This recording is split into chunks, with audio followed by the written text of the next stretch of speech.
3 days before, we had sailed into Asmara.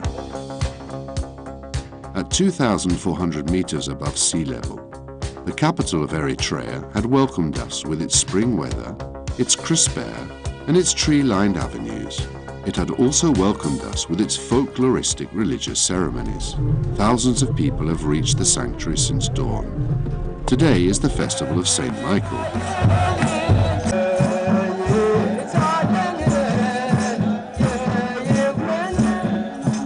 Singing and dancing go on without interruption for hours on end.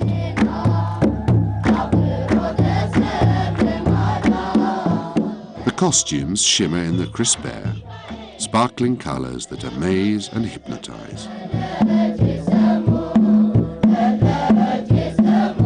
Genuine, heartfelt choral participation.